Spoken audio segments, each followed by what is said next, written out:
আর আমাদের আজকে বিষয়ের মেন বক্তা, প্রধান বক্তা সঞ্জীব সান্যাল। তারপর আমরা প্রশ্ন উত্তরের পর্বে চলে যাব। আর প্রশ্নতে আবার একটা কথা বলি, প্রশ্ন যদি শর্ট রাখেন অনেক বেশি আমরা প্রশ্ন নিতে পারবো। আর যদি কিছু কথাও বলা থাকে, মন্তব্য যদি করেন, কিন্তু খুব সংক্ষেপে করবেন, সেটা ভালো হবে। আর বেশি কথা না বলে, হ্যাঁ একটা জিনিস তো বলতেই হবে, আজকে প্রধানমন্ত্রী, মাননীয় প্রধানমন্ত্রীজি যে সিআইআই কে, ওনার যে সিআইআই এর সঙ্গে যে বার্তা হলো, ওনার কথাই আমি তুলে ধরছি, যেটা উনি ঠিক গোড়াতে বললেন, জীবন বাঁচানা হ্যায় অর্থব্যবস্থা ভি। এটা কিন্তু আজকে ওনার থিম এটাই ছিল। আর সত্যি খুবই আমি বলবো গুরুত্বপূর্ণ স্পিচ ছিল to CII. That's it from my side. স্বপনদা, আপনাকে রিকোয়েস্ট করছি। নমস্কার, নমস্কার, ধন্যবাদ শিশির দা, নমস্কার ধনপত জি, নমস্কার সঞ্জীব।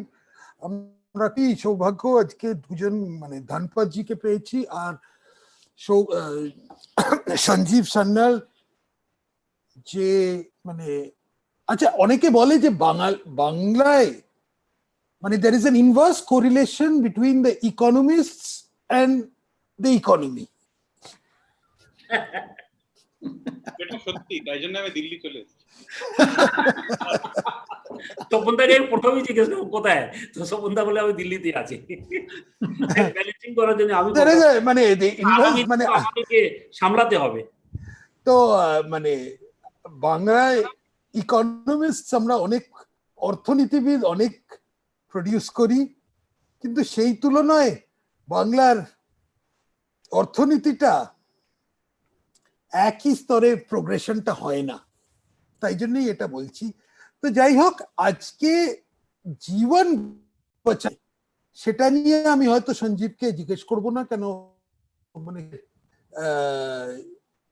মেডিকেল কি প্রোগ্রেশন সেটা নিয়ে সবাইকারই একটা করে থিওরি আছে। এটাই হচ্ছে আজকাল যার সঙ্গেই কথা বলা যায় তারই একটা করে নতুন থিওরি পাওয়া যায়। কিন্তু অর্থনীতি এটা নিয়ে লোকের মনে অনেক রকম প্রশ্ন আছে, আর এই ন্যায্য প্রশ্ন। ধনপতদা কলকাতাতে আছেন, উনি এই ধরনের প্রশ্ন অনেক সম্মুখীন হয়েছে। এবং সঞ্জীব, তুমি যখন মিউনিসিপ্যালিটির নর্থ ব্লকে ঘোরো তখন তুমি বিশ্ব ইকোনমিক জগৎ এবং তোমার পূর্ব জীবন ব্যাংকার হিসেবে ডয়েচ ব্যাংকে তুমি সেটাতেও মানে তারও অনেকে সম্মুখীন হয়েছে।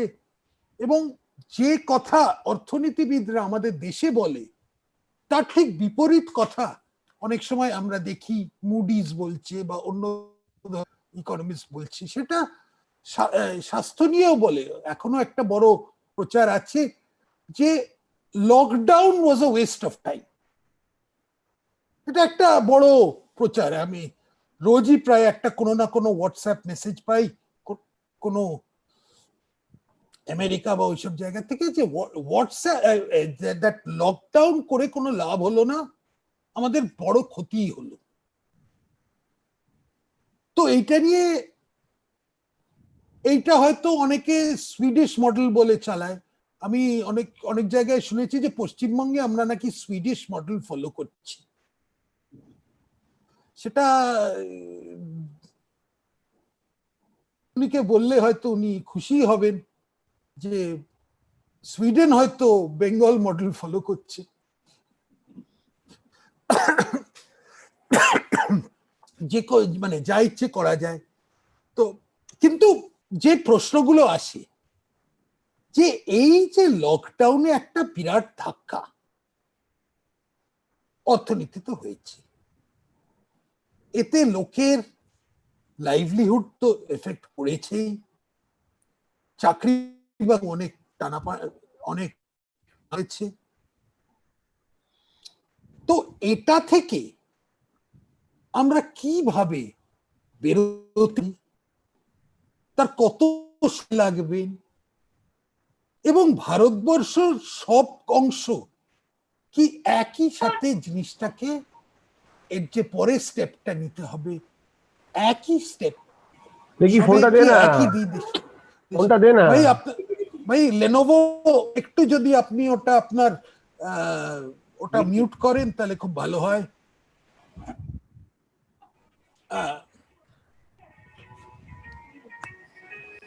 তো আমি আজকে বেশি কথা বলবো না, আমি হয়তো পরে একবার সবাই হয়ে গেলে একবার একটু বলবো। তা আমি প্রথমে ধানকে বলি, ধনপত আগরওয়াল, অনেকেই যারা পশ্চিমবঙ্গে থাকেন তারা ওনাকে চেনেন,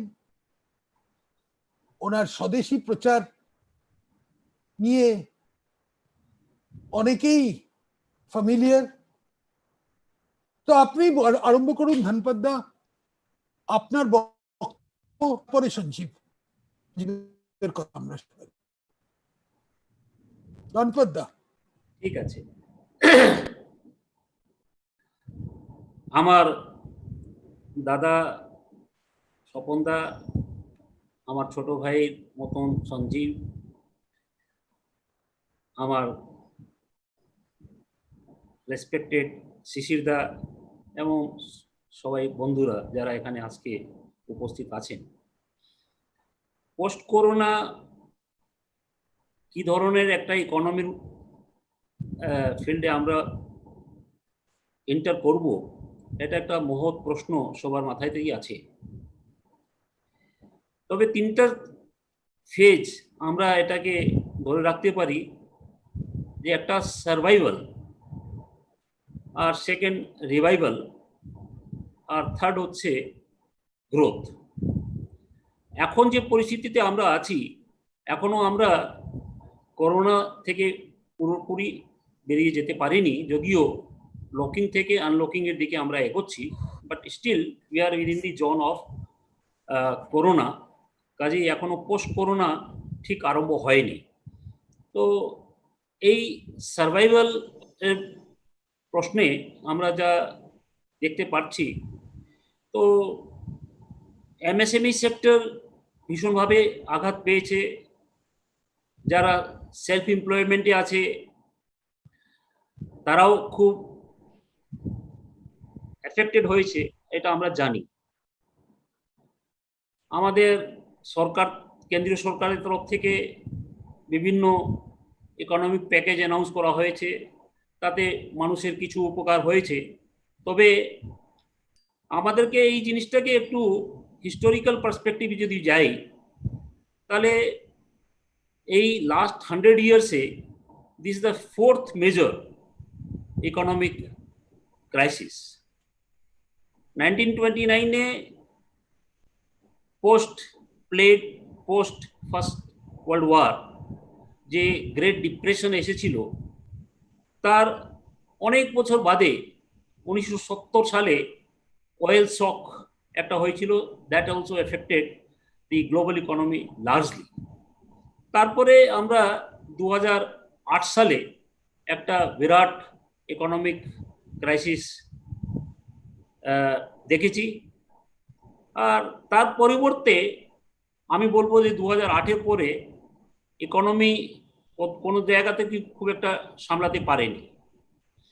so somehow or the other, post 2008-9, the global economy, Indian economy, everywhere there was some struggle, and except few exceptions, broadly একটা স্লোডাউনের দিকে আমরা গেছি।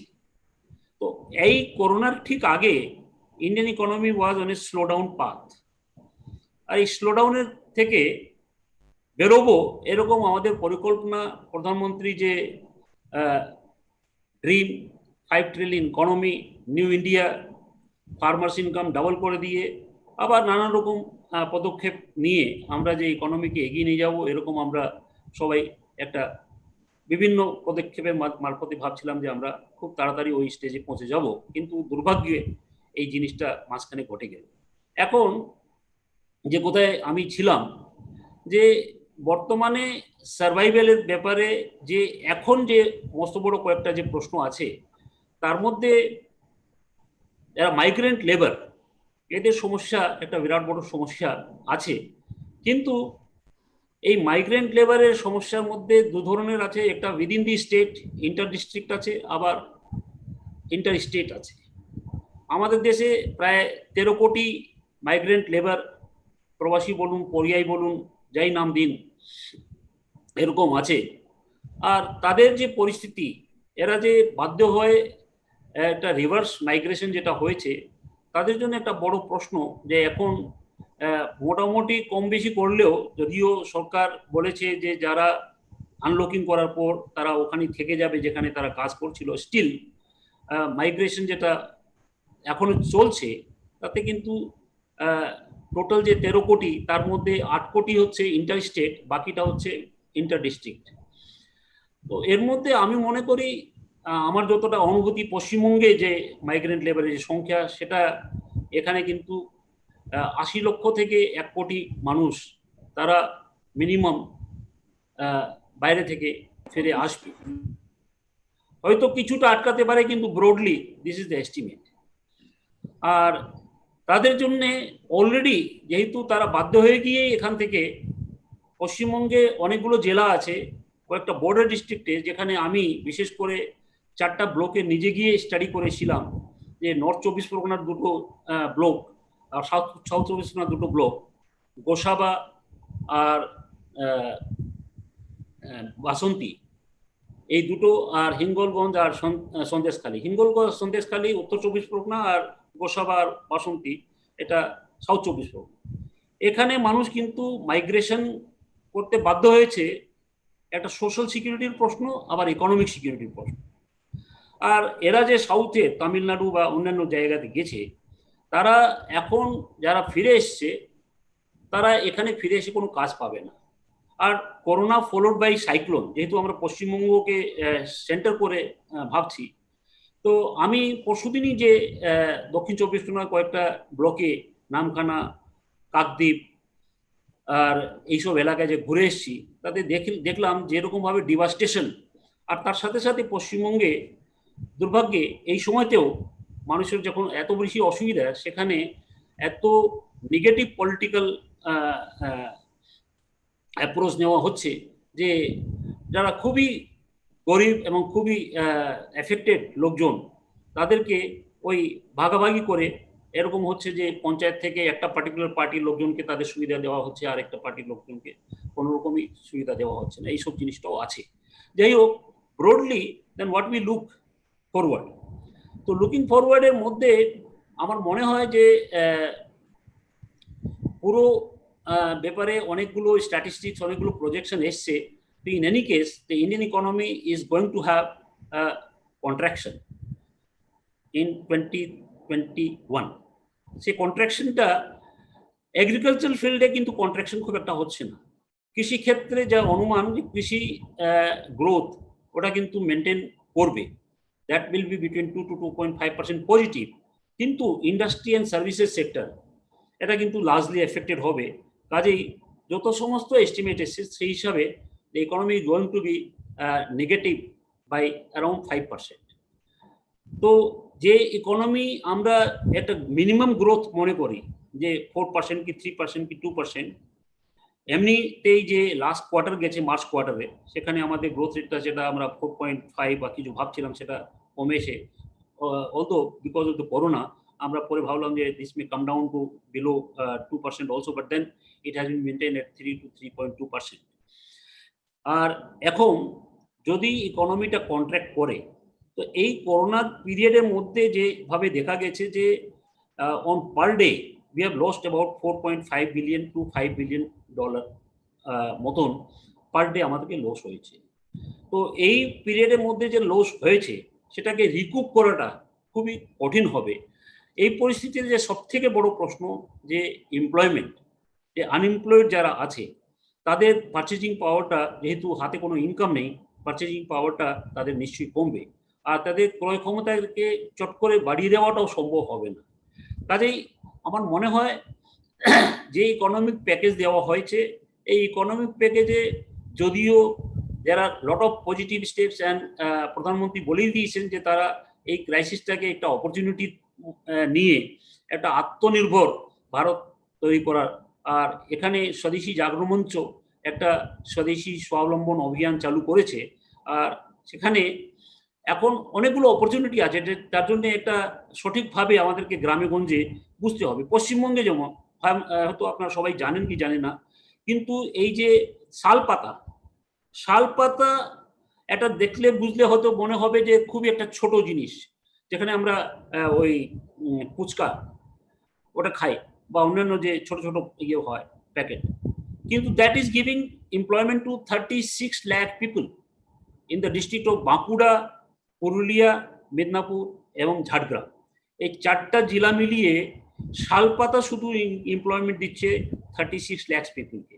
এখন এই করোনা পিরিয়ডে কতজন এফেক্টেড হয়েছে, কেন সাইক্লোনও হয়েছে, তার সাথে সাথে যদি আমরা এরকম ভাবে ডিস্ট্রিক্ট লেভেলে, ব্লক লেভেলে, এটা আমার একটা স্টাডি চলছে, সেই হিসাবে যারা বিডি ওয়ার্কারই হচ্ছে প্রায় 20 লক্ষ।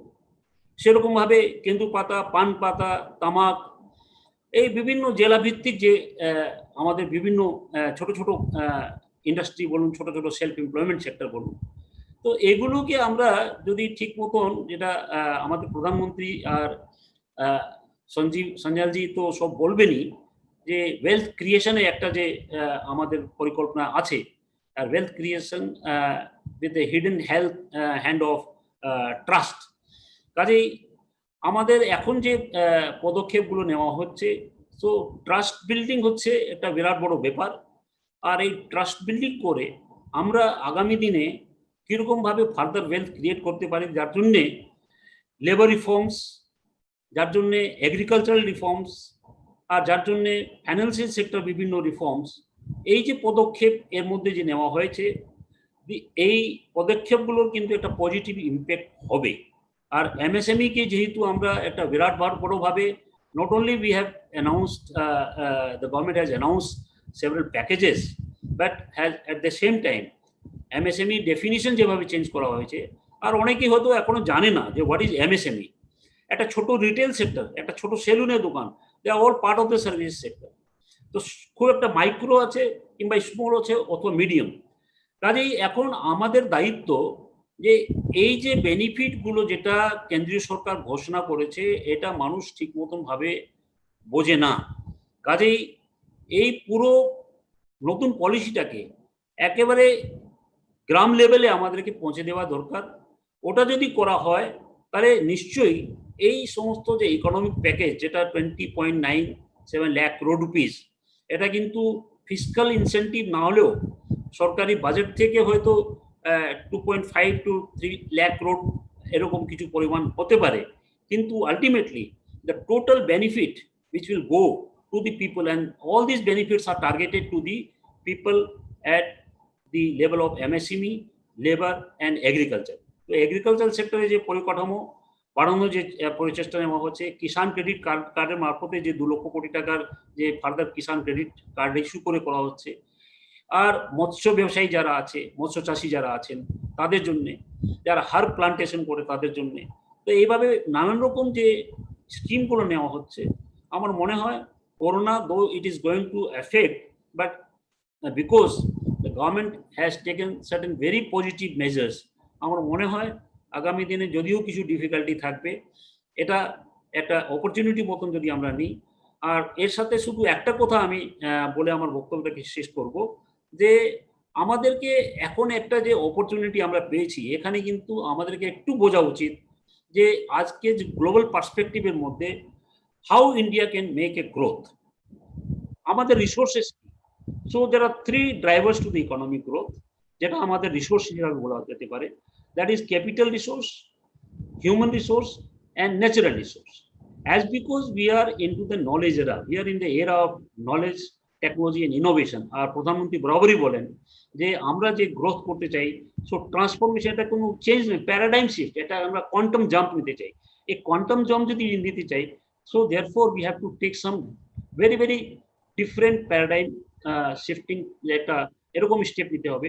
তো সেখানে আমাদের ইকোনমিক রিসোর্সের মধ্যে ন্যাচারাল রিসোর্স, ক্যাপিটাল রিসোর্স এবং হিউম্যান রিসোর্স, সেখানে আমি মনে করি যে our human resource is a very big resource. আর ওয়ার্ল্ড ব্যাংকের স্টাডি অনুযায়ী এখন হিউম্যান রিসোর্সকে 64% ওয়েটেজ দেওয়া হয়, ন্যাচারাল রিসোর্সকে 16% ওয়েটেজ দেওয়া হয়, ন্যাচারাল রিসোর্সকে 20% ওয়েটেজ দেওয়া হয়।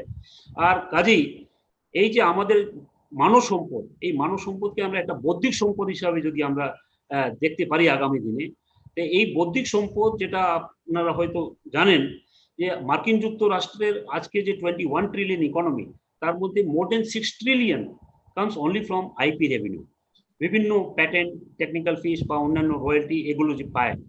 So that $6 trillion, more than $6 trillion, and আমাদের economy $3 trillion, so double of our total economy. So therefore what I feel that আমাদেরকে টেকনোলজি, সায়েন্স এন্ড টেকনোলজি, আর এখন যদিও আমাদের বাজেট কনস্ট্রেন আছে, যার জন্য আমাদের R&D তে যে expenditure that is only 0.6%, whereas in China it is 2.5%, অন্যান্য যে ডেভেলপড কান্ট্রি সেখানে ইট ভ্যারিজ ফ্রম 2.5 to 3%।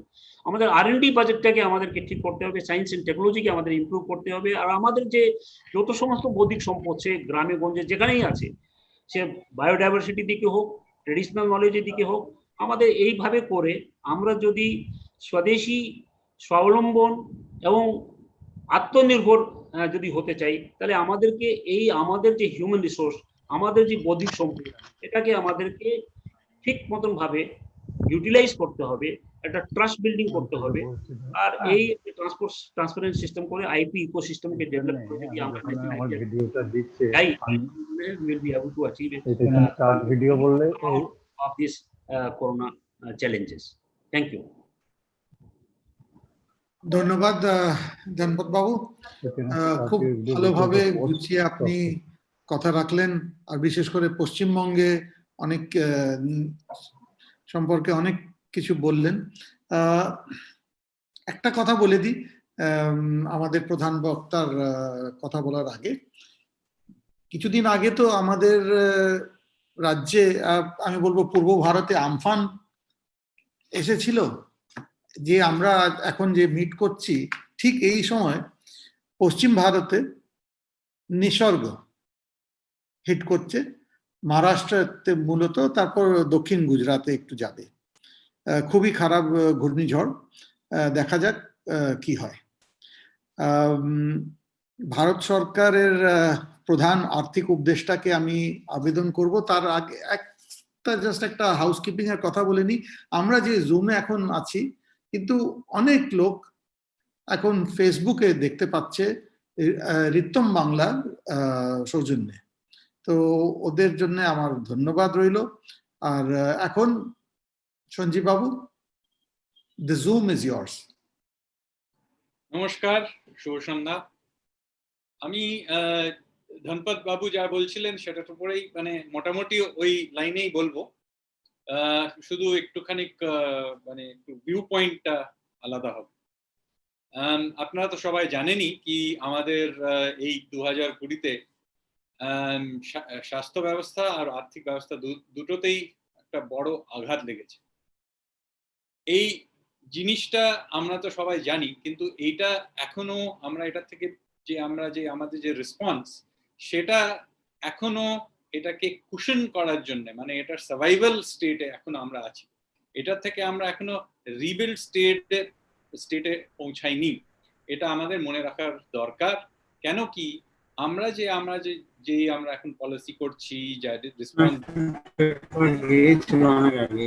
এখনো সিচুয়েশনটাকে ম্যানেজ করার জন্যই করছি, এটা আমরা এখনো এই স্থিতিতে পৌঁছাইনি যেখানে আমরা আবার থেকে আমরা রিকনস্ট্রাক্ট করতে পারি। স্বাস্থ্য সাইডে মোটামুটি এখন আমরা এই স্থিতিতে পৌঁছেছি কি আমরা এই যে কোভিড এর কারণে যে এখন ইনফেকশন গুলো হচ্ছে, সেটা এখনো থামেনি।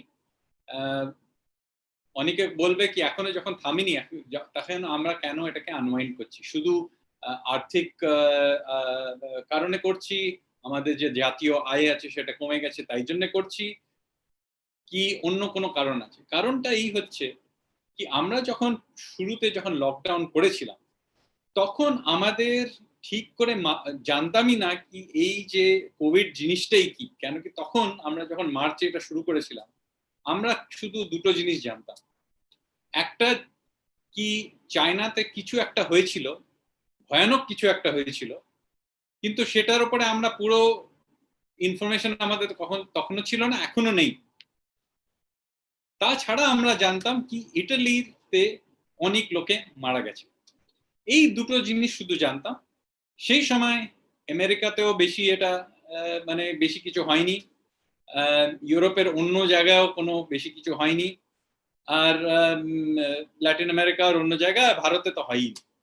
তো আমরা তখন লিমিটেড ইনফরমেশন নিয়ে, তখন যেহেতু আমরা জানতাম না কি এক্স্যাক্টলি কি হচ্ছে, তখন আমাদের যে রেসপন্স ছিল এটা একদম লকডাউন করিনি।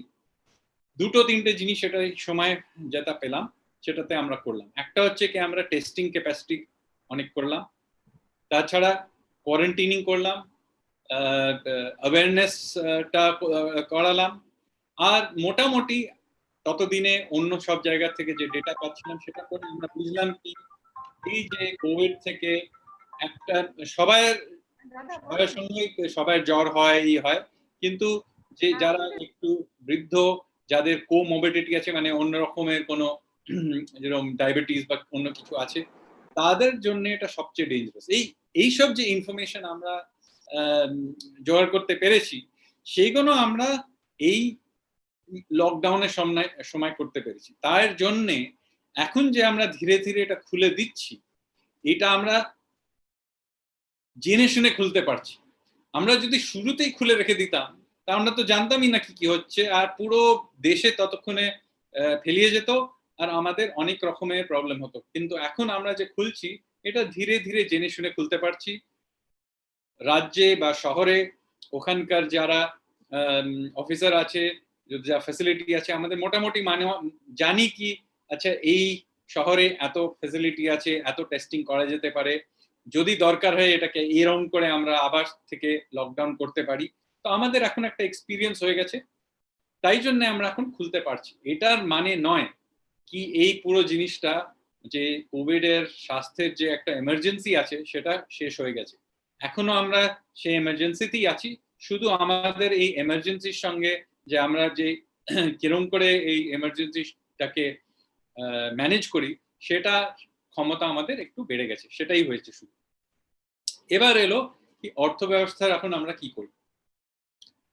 এখানেও আমরা শুরুতে যখন লকডাউন করেছিলাম তখন আমরা পুরোভাবে জানতাম না কি এইটার বিশ্বের আর্থিক ব্যবস্থায় এটার কি আঘাত লাগবে, আমাদের নিজেদের আর্থিক ব্যবস্থায় আঘাত লাগবে। জানতাম কিছু একটা তো আঘাত লাগবে, কারণ কি পুরো দেশকে হঠাৎ বন্ধ করে দিলে যদি আমরা মানে উদ্যোগ আর কি বলে দোকানপাট যদি সব বন্ধ করে দিই তাতে আঘাত তো লাগবে, কিন্তু কতখানেক লাগবে, তারপরে যখন খুলবো সেইটা কি ক্রমে খুলবো, সেই সব জিনিসগুলো আমরা তখন পুরোভাবে জানতাম না। কিন্তু যেহেতু তখন একটা স্বাস্থ্যের জন্য একটা এমার্জেন্সি ছিল, আমরা করেছিলাম। তারপরে পশ্চিমবঙ্গে তো আবার একটা সাইক্লোনের কারণে একটা নতুন বিপদে এলো। কিন্তু এই সব মিলিয়ে এখন যে আমরা খুলে দিচ্ছি, এখনো আমাদের মনে রাখার উচিত যে আমরা এখনো এই কুশন ফেজ, বলবো সার্ভাইভাল ফেজেই আছি। তাই জন্য আমাদের যে পলিসিগুলো, রেসপন্সগুলো সব সার্ভাইভাল ফেজের দিকে পলিসি রেসপন্স। তো আমরা কি করছি, প্রথমত আমরা চাইতাম যে পুরো দেশে কোনো এমন লোক না হয় যে খেতে না পেয়ে থাকতে হয়। তাই জন্য আমরা এই জনধন যোজনা দিয়ে আমরা কিছু টাকা যারা গরিব তাদের কাছে পাঠালাম। তারপরে রেশনের সিস্টেম দিয়ে কিছু মানে ভাত, গম, ডাল ইত্যাদি দেওয়া হলো। তারপরে কুকিং গ্যাস দেওয়া হলো। এইটার কারণ কি, এটাতে মানে পভার্টি রিডাকশন হচ্ছে না, শুধু লোকেদের কোনো মতে সার্ভাইভ করার জন্য এটা দেওয়া হচ্ছে। একই সঙ্গে আমাদের যে সব এমএসএমই, যে লঘু উদ্যোগ, এদেরকে কোনো মতে যে বাঁচিয়ে রাখতে হবে সেটাও দরকারি। কিন্তু কেন কি লোকেদের বাঁচিয়ে রাখতে কি লাভ যদি এই সব যদি আমাদের পুরো প্রোডাক্টিভ ক্যাপাসিটি বন্ধ হয়ে যায়, লোকেদের সব চাকরি চলে যায়, তাহলে মানে আগে গিয়ে আমরা কিরকম করে নিজেদের আবার রিবিল্ড করব। তাই জন্য এদেরও বাঁচিয়েই আমরা রাখছি। তো কি করব বাঁচাতে, একটা হলো কি সব যে ডেডলাইন গুলো সেগুলোকে পিছিয়ে দেওয়া হলো। তারপরে আমরা এখন এমএসএমই দের লোনের জন্য একটা 100% গ্যারান্টি দিয়েছি।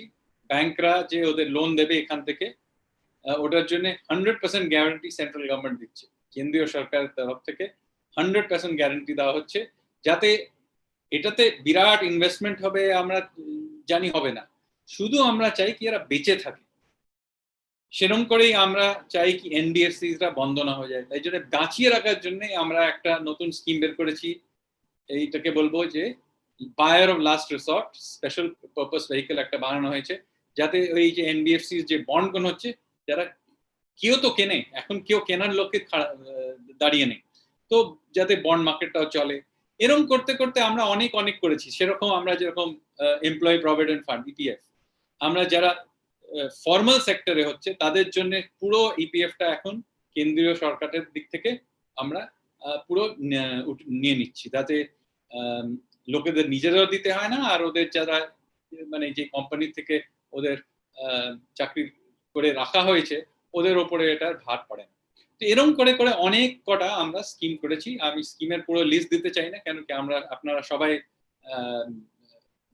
নিউজ পেপারে পড়েন, তাই আমি পুরো লিস্ট দেবো না, কিন্তু আমি আপনাকে শুধু ফিলোসফিটা বোঝানোর চেষ্টা করছি।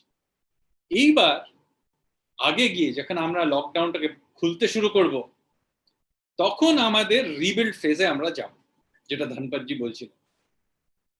তো যখন রিবিল্ড ফেজে যাব তখন আমাদের কয়েকটা নতুন জিনিস করতে হবে, কিন্তু সেটার সঙ্গে সঙ্গে আমরা আরেকটা জিনিসও করব, যেটা হচ্ছে অন্য দেশে করছেন। অন্য দেশেও রিবিল্ডের জন্য অনেক রকমের ওরা স্কিম পলিসিস প্যাকেজ দিচ্ছে, আমরাও দিচ্ছি, কিন্তু আমরা যেরকম করে দিচ্ছি সেটা একটু অন্যরকম করে দিচ্ছি। অন্যরা একটা বড় প্যাকেজ অ্যানাউন্স করে দিচ্ছে, আমরা সেরকম করে করছি না। কারণ কি, আমরা তার সঙ্গে এই প্যাকেজগুলো দেওয়ার সঙ্গে সঙ্গে আরেকটা জিনিসও করছি, সেটা হচ্ছে স্ট্রাকচারাল রিফর্ম। মানে আমরা যে আমাদের আর্থিক ব্যবস্থাকে মানে মূলভাবে বদলাতে চাই। কেন করতে চাই সেটার কারণটা বুঝুন।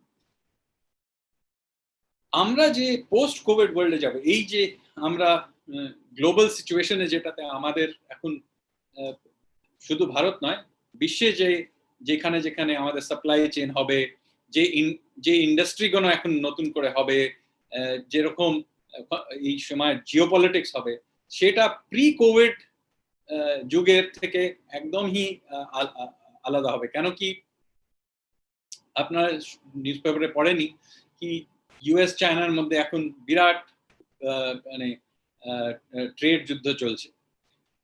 তাছাড়াও অনেক রকমের জিনিস হচ্ছে, টেকনোলজি চেঞ্জ হচ্ছে, অনেক রকমের জিনিস হচ্ছে। তাই জন্যে আমরা এক্স্যাক্টলি এই কি বিশ্বে আমরা ঢুকছি আমরা সেটা আমরা নিজেরাই জানি না। তো আমরা কিরকম করে এই সময় পলিসি করবো? সবচেয়ে ইম্পর্টেন্ট জিনিস হচ্ছে এই সিচুয়েশনে কি আমরা নিজেদের ইকোনমিকে ফ্লেক্সিবল রাখি। কেন কি যেরকমই এই যেটা মানে আমরা যেরকমই স্থিতিতে পৌঁছাই, আমাদের আর্থিক ব্যবস্থাতে ওটাকে অ্যাডজাস্ট করতে হবে। তো অ্যাডজাস্টমেন্ট করার জন্য আমাদের আগের থেকেই সাপ্লাই সাইড রিফর্মস করার দরকার। তো বিশ্বে অন্য জায়গায় শুধু ডিমান্ড সাইডে ওরা পাম্প করছে, আমরা সেই ডিমান্ড সাইড পাম্পিংটা এখনো করিনি। আমরা শুধু সার্ভাইভাল টাইপ স্পেন্ডিং করছি। ডিমান্ড সাইড পাম্পিং করার আগে আমরা সাপ্লাই সাইডটাও খুলে দিচ্ছি। সেটার জন্যে আপনি জানেন কি মাননীয় প্রধানমন্ত্রী যে আমাদের একটা মার্গদর্শন করেছেন, যেরকম একটা আমরা আত্মনির্ভর ভারত বানাবো। সেটা কেন কি আমরা এরকম করে আমরা নতুন ভাবে আমরা নিজের ইকোনমিটাকে বাড়াবো। তো এই যে আমরা নতুন স্ট্র্যাটেজি বের করছি, সেটা হচ্ছে কয়েকটা জিনিস এটাতে হবে। একটা হচ্ছে ফ্লেক্সিবিলিটি, মানে আমরা চাই যে আমরা যেখানে নতুন কোনো একটা ইন্ডাস্ট্রি আসে সেখানে ইনভেস্টমেন্ট আসুক, যাতে যখন নতুন, কেন কি যদি আমরা পুরনো ইন্ডাস্ট্রিকে আবার শুধু বাঁচিয়ে রাখি তাহলে কোনো লাভই হবে না। 1 বছর পরে ওটা তো বন্ধই হয়ে যাবে। তারপরে যে আমরা যে চাকরিগুলোকে কোনো মতে বাঁচিয়ে রেখেছি সেগুলো তো এমনিতেই শেষ হয়ে যাবে। তো এইটা দরকার কি যে নতুন নতুন ইন্ডাস্ট্রি আসবে, নতুন ইনভেস্টমেন্ট হবে, নতুন টেকনোলজি আসবে, সেগুলো নিজেই আমাদের দেশে আসে, আমাদের নিজেদের ইনভেস্টমেন্ট আসুক, আর বাইরের থেকে যে ফরেন কোম্পানি আসবে তারাও আসুক। তো এর জন্য কয়েকটা জিনিস দরকার। একটা হচ্ছে ইনফ্রাস্ট্রাকচার। তো আমরা ইনফ্রাস্ট্রাকচারে অনেক ইনভেস্টমেন্ট করব। তো যে রিবিল্ড ফেজে যখন আমরা খরচা করব, ইনফ্রাস্ট্রাকচারের উপরে ইনভেস্ট করব। অনেক ইনফ্রাস্ট্রাকচারের দরকার, আমাদের এয়ারপোর্টের দরকার, হাইওয়ের দরকার, রেলওয়েজের দরকার। এটা বিরাট জিনিস, সেটা আপনারা জানেন, প্রধানমন্ত্রী নিজেও বলছিলেন আজকে ইনফ্রাস্ট্রাকচারের দরকার। দ্বিতীয় জিনিস হচ্ছে কি, আমাদের নিজেদের যে নিয়ম কানুন আছে, যেটা শ্রমিকদের ওপরে হয়, মানে লেবার লস যে আছে, সেগুলোকে বদলানোর দরকার।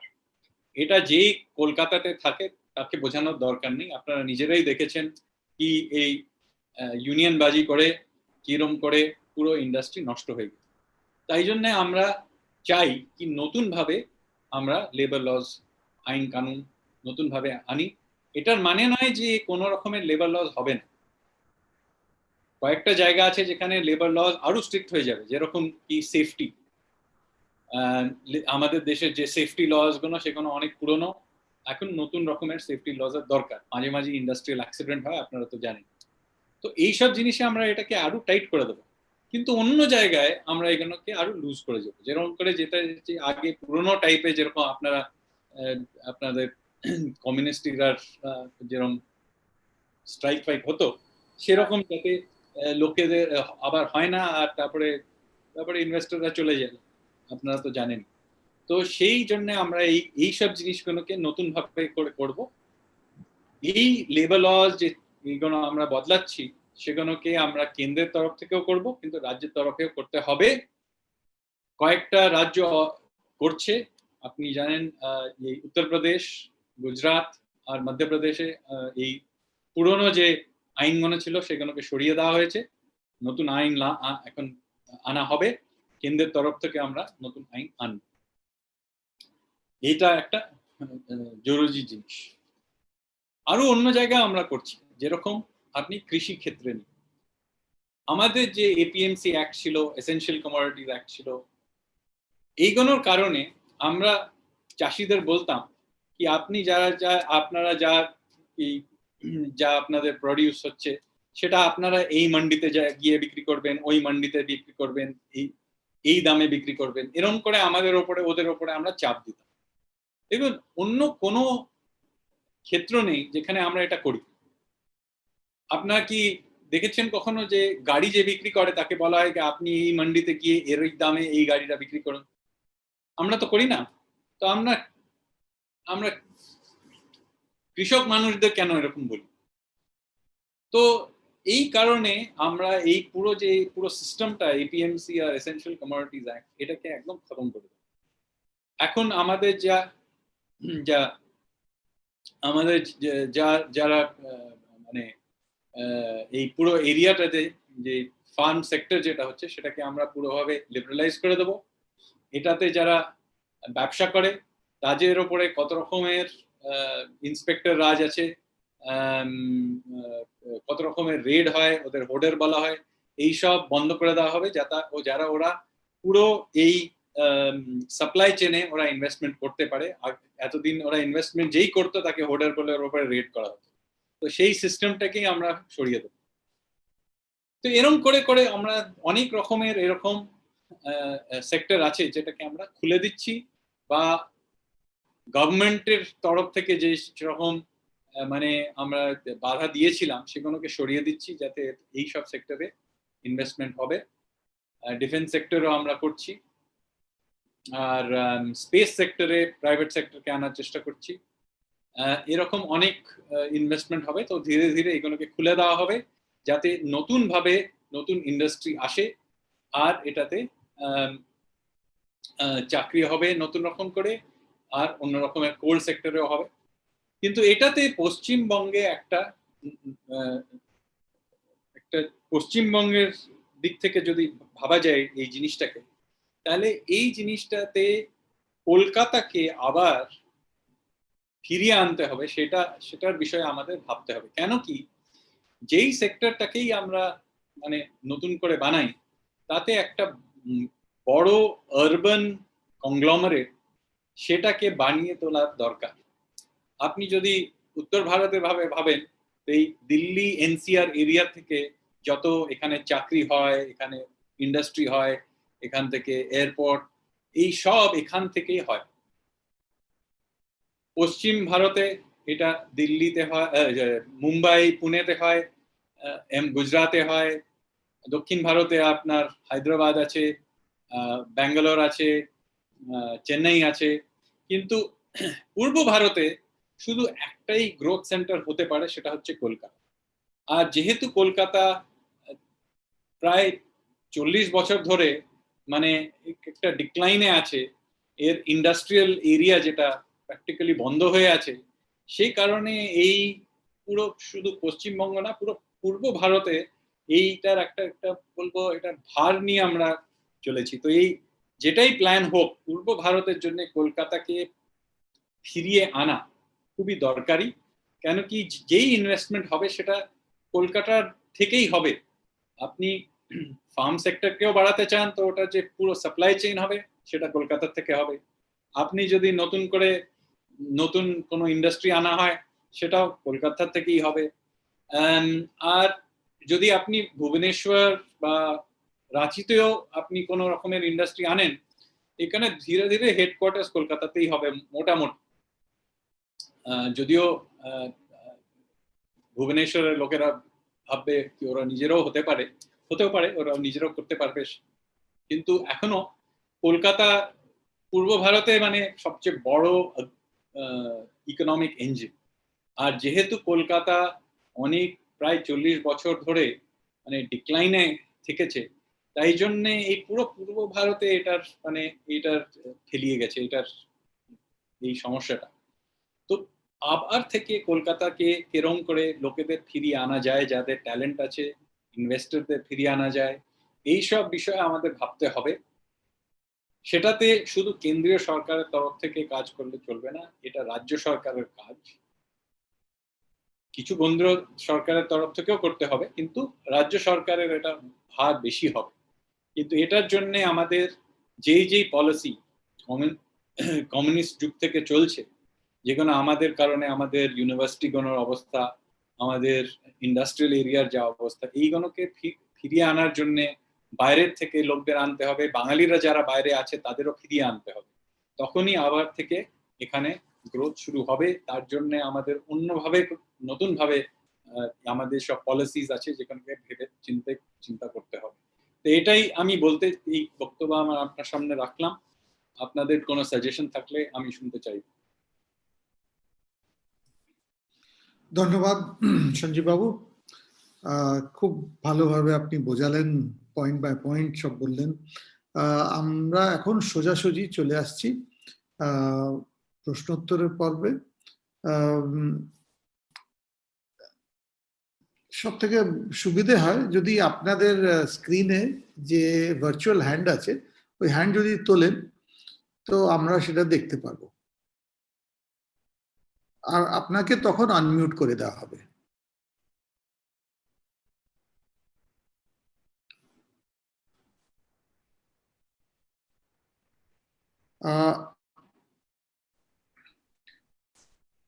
অরিন্দম, আমি দেখছি হাত তোলা আছে জয়দেব পাত্র। জয়দীপ স্যার, আপনি এবার হ্যাঁ, শোনা যাচ্ছে? হ্যাঁ, অডিবল, প্লিজ। ওকে, সকলকে শুভ সন্ধ্যা। আর সর্বপ্রথম অভিনন্দন জানাই মাননীয় সংসদ ডক্টর স্বপন দাশগুপ্ত মহাশয়কে, শ্রদ্ধেয় শিশির বাবু, শ্রদ্ধেয় ডক্টর ধনপতজি, সঞ্জীব বাবুকে, এবং অবশ্যই এরকম একটা উদ্যোগ নেবার জন্য অরিন্দম দা এবং প্রীতম টিভিকে। আমার অ্যাকচুয়ালি কোয়েশ্চেন্স নয়, আমার দুটো কোয়ারিজ রয়েছে, একাডেমিক কোয়ারিজ বলতে পারেন। আমরা কি বলতে পারি due to the COVID-19 can you call the whole world, the system of economy, it's going to shift from the knowledge economy to wisdom economy? And second one, আমরা মানে এখনো পর্যন্ত গভর্নমেন্টের কাছে কোনো প্রপার স্ট্যাটিস্টিক্স নেই যে ওয়েস্ট বেঙ্গল থেকে কত মাইগ্রেটরি লেবারাররা সারা ভারতবর্ষ জুড়ে কাজ করে। এবার তারা ফিরে এসেছে এবং তারা majority of the migrant worker belongs to the definitely is a village economy. So a village economy, it's depend on the agriculture sector and some kind of sort of unorganized sector.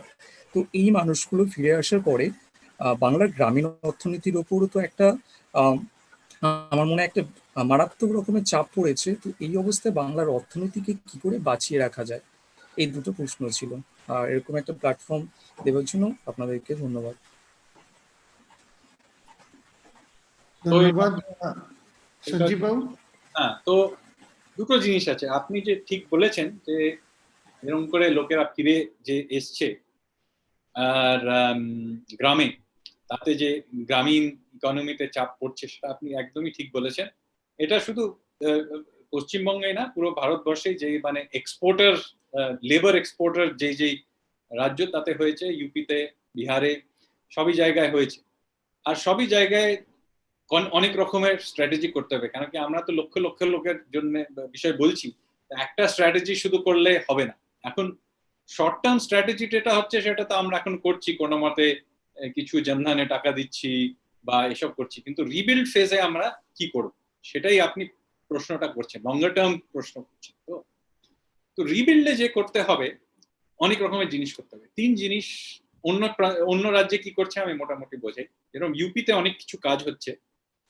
ইউপির idea হচ্ছে কি, একটা হচ্ছে আপনাদের যে কৃষি ক্ষেত্রতে চাষিদের যাতে যতখানিক ওরা আগে এই ক্ষেত্রের থেকে আপনি যে মানে প্রোডাকশন করছিল, তার থেকে বাড়িয়ে যেতে পারে। কিন্তু একটা জিনিস আপনাকে মনে রাখতে হবে, যদি আমরা চাই ফার্ম সেক্টরকে গ্রো করতে, তো একটা বিরাট বাধা আছে। শর্ট টার্মে না হলেও লং টার্মে তো আছেই। এটা হচ্ছে কি, আপনি যদি দেন কি আমাদের যে এখন জনসংখ্যা শুধু 1% চলছে, মানে 1% গ্রোথ আ ইয়ার। যদি আমি এই মানে এই ফার্ম সেক্টরকে 3% পার অ্যানাম বাড়াই, তাহলে একটা বিরাট মানে বিপদে পড়বো। কেন কি, খাওয়ার লোক তো নেই। আমরা ঠিক আছে, কিছু লোক আছে যাদের কাছে খাবার নেই, তাদের 1-2 বছর পাবে ওরা, কিন্তু তারপরে কি হবে হচ্ছে কি, পুরো যে ফুড প্রাইসেস হচ্ছে সেগুলো কোল্যাপস করে যাবে, আর তারপরে পুরো সেক্টরটাই বন্ধ হয়ে যাবে। তাই জন্যে শুধু প্রোডাকশন বাড়ানো ফার্ম সেক্টরে মানে বেশি দিন করা যেতে পারে না। 1 বছর করা যায়, 2 বছর করা যায়। আমরা আগের থেকেই আমাদের যে ফুড কর্পোরেশনের কাছে অনেক খাবার পড়েছিল, মানে হুইট, রাইস যে স্টকস ছিল, সেগুলো আমরা যত খেতে পারি তার থেকে অনেক বেশি ছিল। এখন যে আমরা স্টকগুলো কমিয়ে দিচ্ছি এসব ডিস্ট্রিবিউশনে, তাতে একটু কমছে, কিন্তু আবার যে একটা বিরাট বাম্পার ক্রপ হয়েছে, আবার বেড়ে যাবে। তো এই জিনিসটা সাস্টেনেবল নয় কি আমরা শুধু এই সেক্টরটাকে শুধু আমরা ফার্মিং প্রোডাকশন বাড়িয়ে আগে বাড়াতে পারবো, কেন কি এদিকে কোনো কনজিউমার নেই, কেন কি আমাদের পপুলেশন গ্রোথ রেট তো কমে গেছে। তো এটা কি করা যায়? তো এটাতে সবচেয়ে ইম্পর্টেন্ট জিনিস হচ্ছে কি, আমরা স্টোরেজ বাড়াই, আর অ্যাগ্রি বিজনেস বাড়াই, আর এক্সপোর্টস বাড়াই। তো তাই জন্যই আমরা যে এই যে এপিএমসি অ্যাক্ট আর এসেনশিয়াল কমোডিটিজ অ্যাক্টকে সরিয়ে দিচ্ছি, এই জন্যে কি যতদিন আমরা এই এসেনশিয়াল কমোডিটিজ অ্যাক্টকে আমরা রাখছিলাম, ততদিন এই রেড রাজ, এই ইন্সপেক্টর রাজ চলতো, আর কেউ এই পুরো সাপ্লাই চেনে ইনভেস্টমেন্ট করতো না। যেহেতু আমরা ইনভেস্টমেন্ট চাই, তাই জন্য এটাকে সরিয়ে দিচ্ছি, যাতে এই একটা এরিয়াতে ইনভেস্টমেন্ট আসে, আর কিছু আমরা এই যে ফার্ম সেক্টরটাকে বাড়াতে পারি, এক্সপোর্টস করতে পারবো, ওদের নতুন ভ্যালু অ্যাড হবে। এই কি বলে বিজনেস করে পিকলস, জ্যামস, এইসব বিজনেস আছে, অন্য রকমের আছে। তো একটা এটা হলো। দ্বিতীয় হচ্ছে কি, রাজ্যের ভেতরে আরবান সেক্টরে আবার থেকে চাকরি কেরম করে বাড়ানো যেতে পারে। কেন কি অনেক লোকেরা তো অন্য অন্য রাজ্যে চলে গেছিল, এরা ফিরে এসছে। তো আমাদের চাই কি, পশ্চিমবঙ্গের ভেতরে যে শহর আছে, ওখানে চাকরি আবার থেকে হয়, যাতে এদের আবার থেকে যাদের কাছে স্কিলস হয়, যে ইন্ডাস্ট্রিয়াল স্কিলস আছে, তাদের নতুন করে এখানে নিজের রাজ্যের ভেতরেই এদের এমপ্লয়মেন্ট দেওয়া যেতে পারে।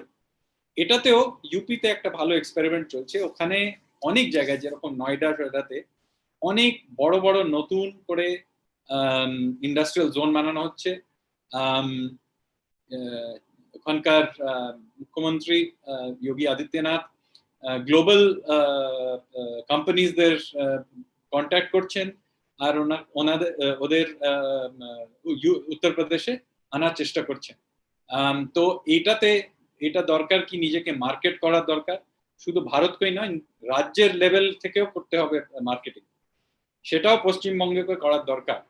কি আপনারা গিয়ে বাইরের থেকে শুধু ফরেন নয় ভারতের ভেতরেও অনেক ইন্ডাস্ট্রিয়ালিস্ট আছে, তাদের ডাকা যায়, ওদের জন্য জমি, ওদের জন্য ইলেকট্রিসিটি কানেকশন, ওদের জন্য লেবারের ব্যবস্থা করলে আসবে।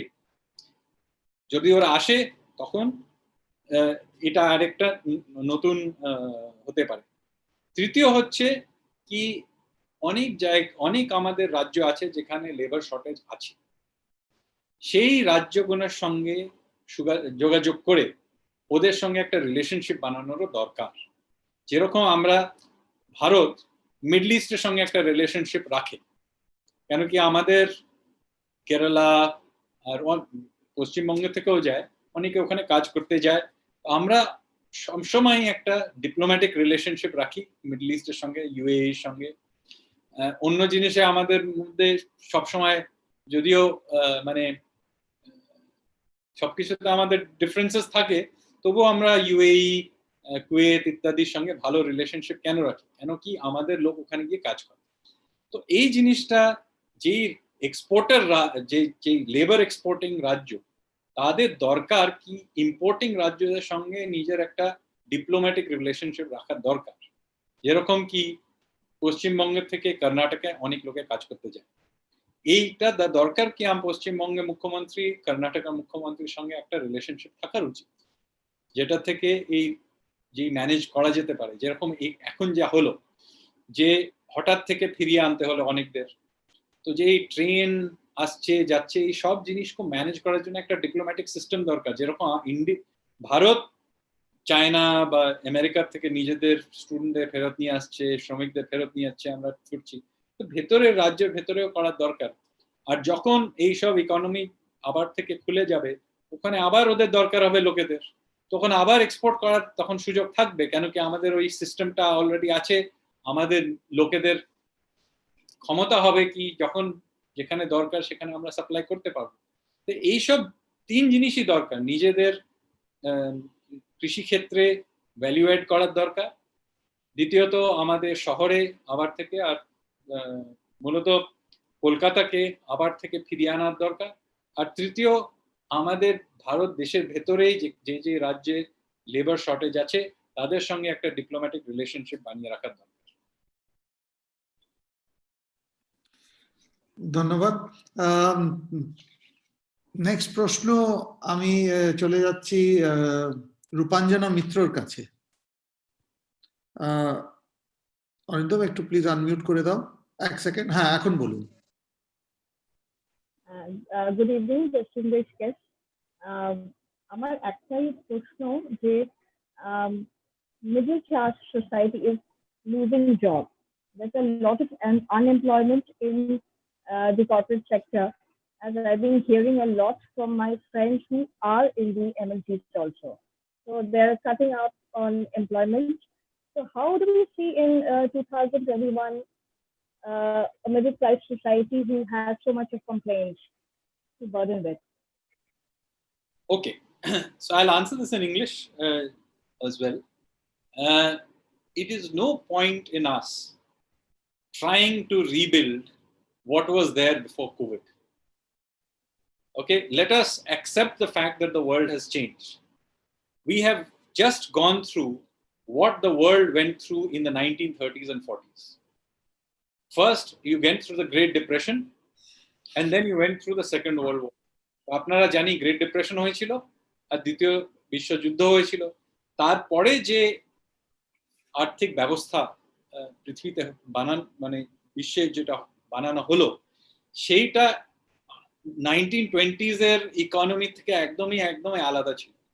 তো আমরা যদি 1950-তে 1920-র ইকোনমি আবার থেকে বানানোর চেষ্টা করতাম তো পুরোভাবেই ভেঙে পড়তো। আর ভারতের একটা মানে দুর্ভাগ্য বলবো, আমরা চেষ্টা করেছিলাম এটা, যেখানে জাপান, জার্মানি ইত্যাদি ওরা চেষ্টাই করেনি, ওরা একদম নতুন করে বানিয়েছিল, কেন কি ওদের সব শহর ধ্বংস হয়ে গেছিল।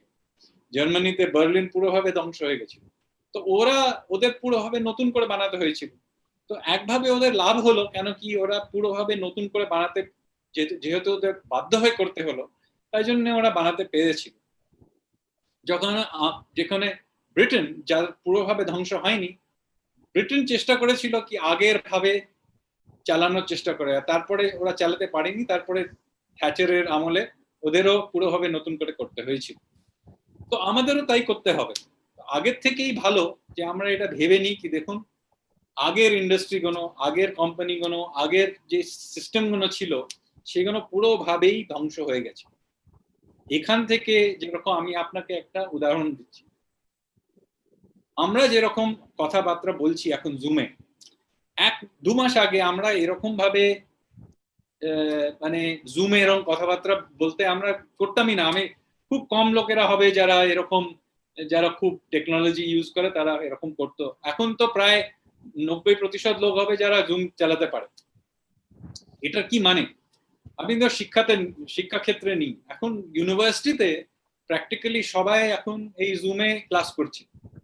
তা আপনি ভাবছেন কি এর পরে সবাই কি এমনি ক্লাসে ফিরে যাবে? যাবে না। সেরকম করে আপনি ভাবছেন যেরকম আমরা অফিস বানাতাম আগে, সেরকমই অফিস আবার থেকে হবে? হবে না। আমরা তো আপনি ভেবে দেখুন, পুরো আপনাকে আরবান প্ল্যানিংটাই বদলে দিতে হবে এটার কারণে। আমরা ভাবতাম কি ঠিক আছে, সব শহরে বড় বড় করে আমরা পাবলিক ট্রান্সপোর্ট বানাবো। এখন হবে, অনেক শহরে পাবলিক ট্রান্সপোর্টের দরকার হবে, কিন্তু এই কোভিড এর থেকে আমরা দেখতে পারলাম কি পাবলিক ট্রান্সপোর্ট হঠাৎ থেকে পুরোভাবেই বন্ধ করতে হয়। আমাদের সবাইকে পার্সোনাল ট্রান্সপোর্টে ফিরে যেতে হয়েছে। কেন কি পাবলিক ট্রান্সপোর্টে এখন অনেক রকমের problem.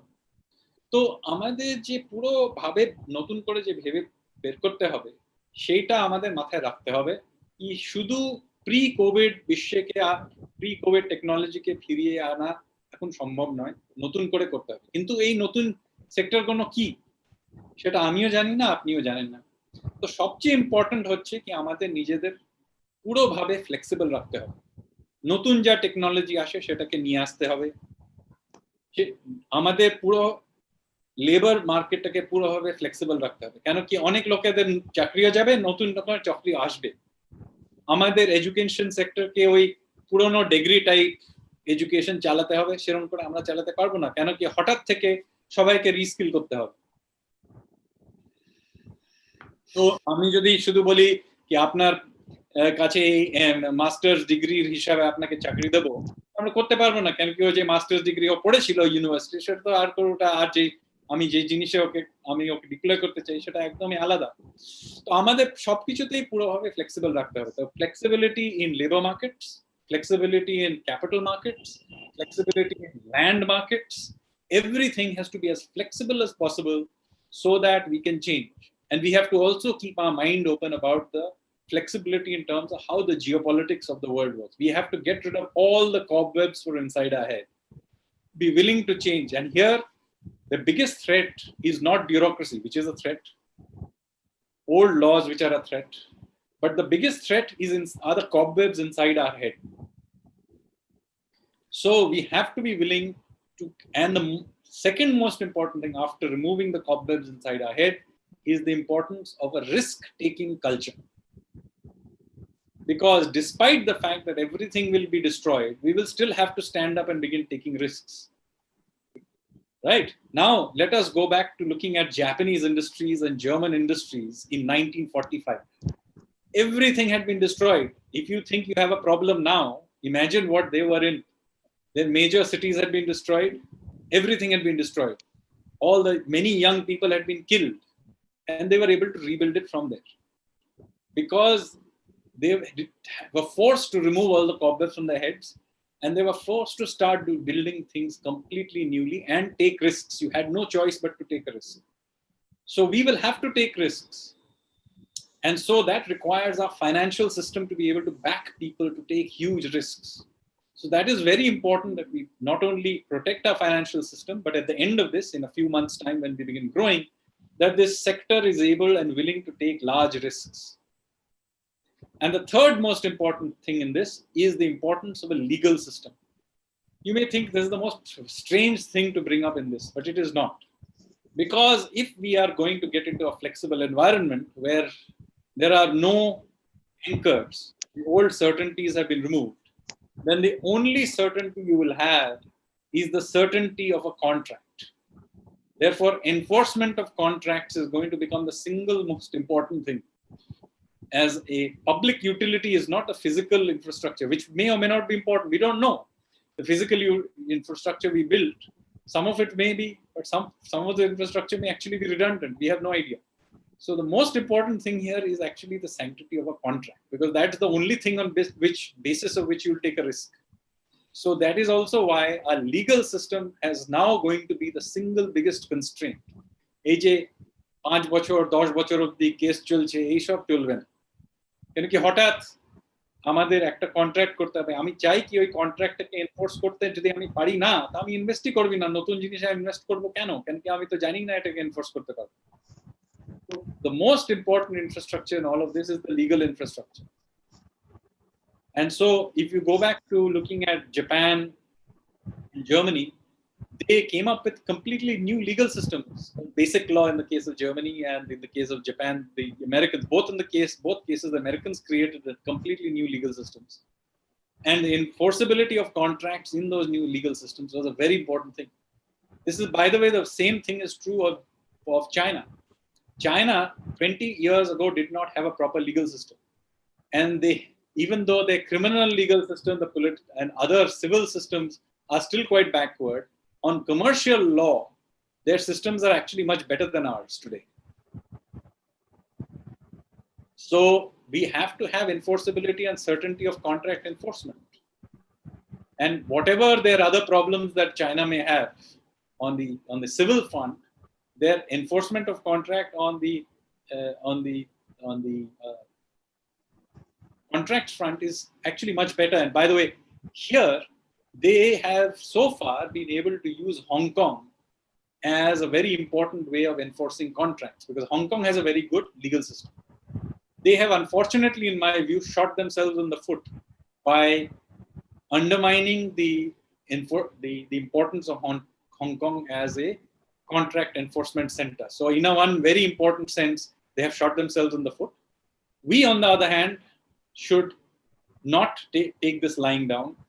Reinvigorating our legal system has got to be one of the most important center points of our new strategy. Thanks. আমি নেক্সট কোশ্চেনে যাওয়ার আগে ऋषि जी एक पॉइंट ऐड करना चाहता था इसमें। हाँ धनपत जी बोलो जी। नहीं, संजीव जी ने जो बातें बताई है वो बिल्कुल सही है। मेरा इसमें इतना सा निवेदन था कि एक तो पश्चिम बंगाल को अगर हम लोग सामने रख करके अगर सोचते हैं, जो कि आज के दिन का फोकस है, तो पश्चिम बंगाल के में इन्होंने भी कहा कि भी पिछले 40 साल से जो है यहाँ की इकोनॉमी एक डाउनवर्ड ट्रेंड में है, जिसको हम लोग डाउन हिल जर्नी बोलते हैं। तो मैं इसको और भी 10 साल और एक्सटेंड करना चाहता हूँ, लगभग 1969 से ही समझें तो तब से ही जो है इकोनॉमी जो है डाउनवर्ड इसमें है। इसका रिवर्सल का जो रास्ता है, और इन्होंने ये जो बात कही ये भी बात ठीक है कि ग्रोथ सेंटर जो है पूरे ईस्टर्न इंडिया का कलकत्ता ही रहेगा। किंतु अभी सरकार की जो नई जो नीति की घोषणा या जो सोच है, और उसमें स्वदेशी जागरण मंच ने भी जो विचार किया है, उसमें मैं 6 बातें बताना चाहूँगा कि चूंकि अभी हम एक नई पैराडाइम में जा रहे हैं, तो हम पुराने ढर्रे से जो इकोनॉमी को चला रहे थे, 24 जुलाई 1991 को जो नई आर्थिक नीति की घोषणा करके जो LPG मॉडल हमने लिया, लिबरलाइजेशन, प्राइवेटाइजेशन, ग्लोबलाइजेशन, और उसके 30 साल के अवलोकन के बाद जहां हम देखते हैं कि हमारी आर्थिक प्रगति उस ढंग की नहीं हुई जिस ढंग की होनी चाहिए थी, इनइक्वालिटी बढ़ी और बहुत सारी चीजें हुई। हमारा एमएसएमई सेक्टर काफी हद तक खराब हुआ, इंपोर्ट्स इतने हुए जिसके कारण से हमारी लोकल डोमेस्टिक इंडस्ट्रीज मार खाई। इन सबको साथ ध्यान में रखते हुए अगर हम सोचें तो हमको एक नई आर्थिक नीति की घोषणा एक ब्रॉडर पर्सपेक्टिव में करना चाहिए, जिसके कुछ बिंदु, तो उसमें मुख्य 6 बिंदु जो हैं मैं बताना चाहूंगा कि एक तो जो है विकेंद्रीयकरण होना चाहिए नीति निर्धारण का। तो decentralisation is one of the most important point. तो जो नया विकास होगा उसकी जो भित्ति होगी विकेंद्रीकरण होगा, उसमें गांवों को पहले निगम में रखना पड़ेगा। इट हैज टू बी ग्राम भित्तिक, इट हैज टू बी रोजगार भित्तिक, क्योंकि एम्प्लॉयमेंट आज के दिन बड़ी समस्या है। तो हम जो भी कुछ नई नीति ले उसमें हमको देखना पड़ेगा कि लेबर इंटेंसिव हो कि कैपिटल इंटेंसिव हो, टेक्नोलॉजी इंटेंसिव हो, किंतु लेबर यानी एम्प्लॉयमेंट, तो employment intensive, village intensive, pro poor. क्योंकि अगर हम मान लीजिए कोई भी पॉलिसी लेते हैं और उसमें पॉवर्टी लेवल अगर बढ़ते ही जा रहा है, आज 140 करोड़ के अंदर में अगर 80 करोड़ के लगभग जो है, मतलब ऐसी स्थिति है, पॉवर्टी के आंकड़े तो हो सकता है 25% हों, किंतु आज के दिन जो स्थिति है वो उसमें करीब 80 करोड़ लोग ऐसे हैं जिनको सरकार को हर तरह का सपोर्ट देने की आवश्यकता पड़ती है। तो ये जो 6 पॉइंट है उसमें रोजगार की प्राथमिकता होनी चाहिए, गरीबों की प्राथमिकता होनी चाहिए, आपके जो है गांवों की प्राथमिकता होनी चाहिए, वातावरण परिवेश इसकी प्राथमिकता होनी चाहिए, विकेंद्रीकरण का होना चाहिए, और सबसे इंपॉर्टेंट जो है जिसके कारण से आज पूरे वर्ल्ड में एक भ्रांति है, धर्म और संस्कृति का आधार लेकर के ही हमको आगे बढ़ना है। एथिक्स और संजीव जी के इकोनॉमिक सर्वे के अंदर में जो अंडरलाइनिंग जो बात लिखी हुई है उससे मैं लिंक करके कहना चाहता हूं कि विदाउट एथिक्स हम आगे नहीं बढ़ पाएंगे। क्योंकि हमारे जो भी कुछ हम वेल्थ क्रिएशन की बात करेंगे वहां पर एथिक्स एक बहुत बड़ा सवाल आता है। उसको अगर हम धर्म, संस्कृति और हमारे जो मूल्य हैं उन मूल्यों को अगर हम सामने रख करके चलेंगे तभी हम डेवलप कर पाएंगे। तो ये 6 बिंदु जो हैं ये स्वदेशी जागरण मंच ने ऐसा तय किया है, और तकनीक को तो हम सामने रखेंगे ही रखेंगे, किंतु ये एक बात दिमाग में हमेशा रख लेनी चाहिए हम लोगों को कि वेस्टर्नाइजेशन इज नॉट मॉडर्नाइजेशन। तो इसको हम लोगों को इंडियन वे में ही हमको आगे बढ़ना पड़ेगा। हमारे रिसोर्सेज क्या हैं, उसमें हम किस तरह से वैल्यू एडिशन कर सकते हैं। तो बंगाल के विकास में जब हम सोचेंगे तो कलकत्ते को अगर हम खाली सेंटर बनाकर सोचेंगे, नॉर्थ बंगाल के अंदर में हमको स्पेशल फोकस देने की आवश्यकता है। नॉर्थ बंगाल आज भी, जो पश्चिम बंगाल तो ऐसे ही पिछड़ा हुआ, उसके अंदर नॉर्थ बंगाल की जो स्थिति है वो बहुत ही ज्यादा खराब है। इसलिए हमको इसको डिसेंट्रलाइज फॉर्मेट में ले जाना होगा, जिसके अंदर में हमारा जंगल महल का जो इलाका है उसको हमको देखना है, चारों जिलों को। हमको उत्तर बंगाल के जो 6 जिले हैं, 7 जिले हैं, उनको अच्छी तरह देखना है। हमारा हिल्स का जो सेक्टर है उसको अच्छी तरह देखना है। हमारे मालदा मुर्शिदाबाद का जो इलाका है इसके अंदर में जो हमारी इंडस्ट्रीज है, मैंगो आधारित इंडस्ट्री हो सकती है, पाइनएप्पल आधारित इंडस्ट्री हो सकती है, और टी और जूट जो हमारे यहाँ का बेस है।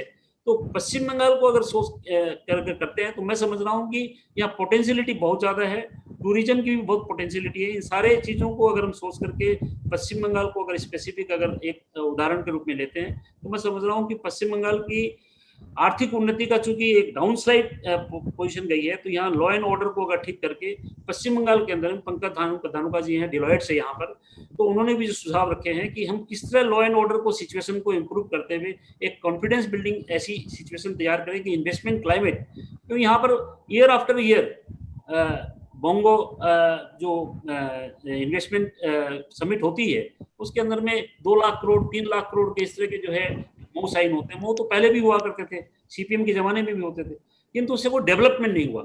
हमको एक इस तरह का प्रैग्मेटिक कोई इस तरह उदाहरण क्रिएट करना पड़ेगा जिससे जो ease of doing business in India हम कहते हैं, तो ease of doing business in West Bengal ये कैसे हो, इसके बारे में भी हमको बंगाली स्पेसिफिक क्या समस्याएं हैं उसको समझ करके अगर हम आगे चलेंगे तो मैं समझ रहा हूँ पश्चिम बंगाल का विकास जो है काफी अच्छी तरीके से और बहुत अच्छी स्पीड से हो सकता है। उससे यहाँ के लोगों की एम्प्लॉयमेंट की जो समस्या है, उसमें माइग्रेंट लेबर की भी समस्या है, सारी समस्याओं का निदान हो सकता है। हमारे यहाँ के जेम्स एंड ज्वेलरी के जो माइग्रेंट वर्कर हैं उनकी संख्या हमारे दिल्ली तरह ने अनाउंस भी किया था, लगभग 40 लाख जो है migrant worker only from James and jewellery, जो बाहर जाके काम करते हैं।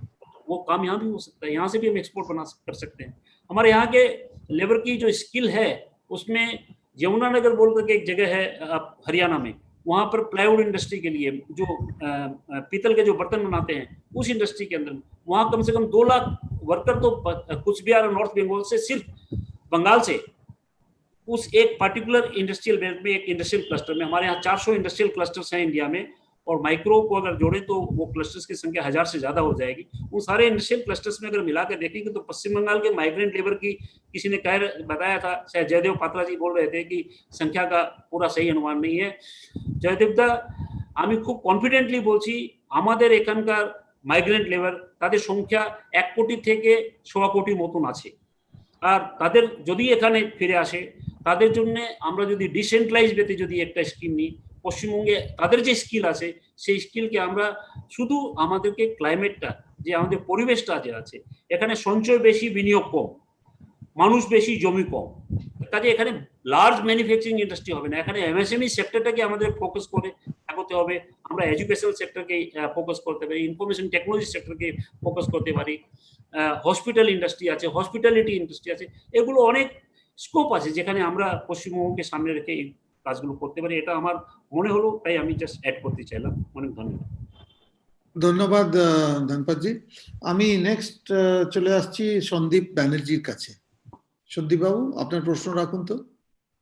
আচ্ছা, একটা জিনিস বলে দিই, আমাদের হাতে আরো ধরুন 15 মিনিট আছে।